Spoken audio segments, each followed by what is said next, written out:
Really honored when Linda asked me to present to you and to tell my story, because Dress for Success is a very important organization for me.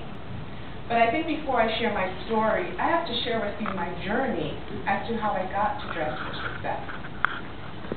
In October of 2005, I worked for a major pharmaceutical company, and I was advised that I would be without a job by December of 2005. Upon that time, the father of my children was also dying of stage 4 colon cancer. In January of 2006, I was jobless, and he had passed away. My children were grieving for their father. I was severely depressed. And so, think about trying to find a job when you're grieving, crying all night. Next morning, you've got to wake up and do a phone interview or send out your resume. And so one day I just fell to my knees and I said, God, I need to find a purpose.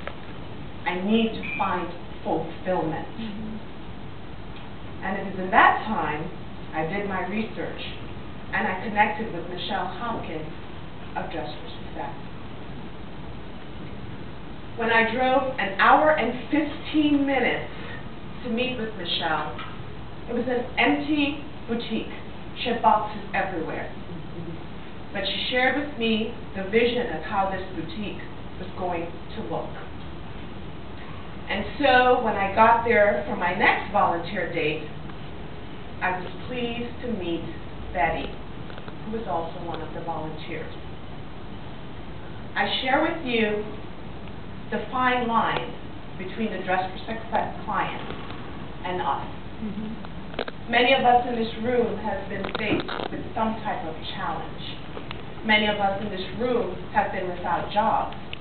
Many of us in this room understands what it's like to get a severance packet and have a mountain of credit card bills. I can testify to that. And so when I stood with Betty, we talked about being jobless. We talked about being mothers. And she shared with me her determination to find the job. See, Betty wasn't going to give up. She had to take 2 forms of transportation to get to a job interview. She had to figure out a way to find child care for her children to go on that job interview without a guarantee that she would even get the job. And so each time I went, my purpose became clear. I knew what I had to do. I knew what the vision would be. And so, I remember bringing the Customer Service and Professionalism for Women book, and I left it with Michelle. And she took that book home, and within the very next day she called me and she said, this is the book that we're going to use. The vision was clear. We were going to give workshops. We were going to tell every woman in that room how to dress, how to articulate and to communicate effectively, how to ask for that raise, how to develop a career plan. We were going to teach every one of those women in that room how to be a diva with $5 in her pocketbook, because I was a diva with $2 in mine. And so the journey began. We conducted several workshops using customer service and professionalism for women. And let me tell you about the marriage between the PWN Library and Dress for Success. Someone told me as part of this network that there's a great idea and there's a God idea. I am pleased to let you know that this idea of us introducing these books is a God idea, because it has touched many, many lives. The women that have come to me after the workshops and talked about the topics and how dealing with anger and frustration was something that they needed, or how being on stage was something that they never understood. Each and every one of these topics in these books that are in the back of this room has touched not only the Dress for Success clients, but women elsewhere.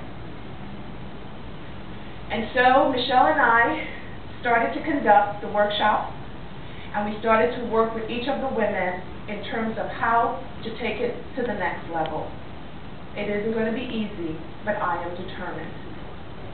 For many of you in this room, success means many things. Ultimately, for you, it's the American dream to own a home, to have a car, to have a good job. For the Dress for Success client, it's a little bit different than that.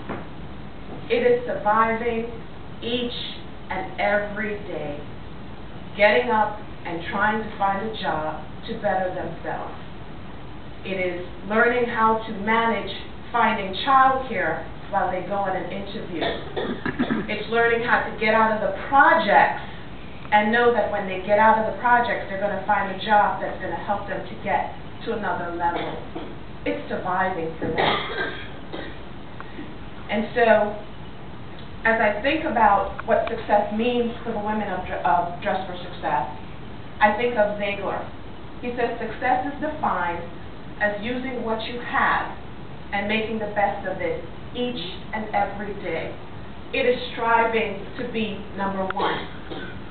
I think about the fact that as a PWS author, when I got laid off, I wasn't sure if I could buy a case of my own books. And I made a promise to myself that I would never ever let anybody hold me down. Mary J. Blige says you can't keep a good woman down, you can't keep none of us down.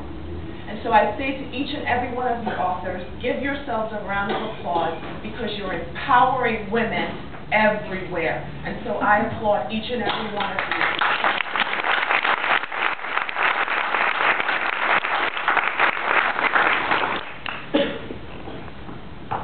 I've been named the chairperson for the Professional Women's Group, which is a part of Dress for Success. We recently decided that we are going to ask some of the big-name corporations to come on board. We're determined to take the levels of our training to the next step, and that will be coaching, networking, mentoring. You see, one day, I want somebody from Dress for Success to stand here and talk to you. I want them to be leaders, just like we're leaders.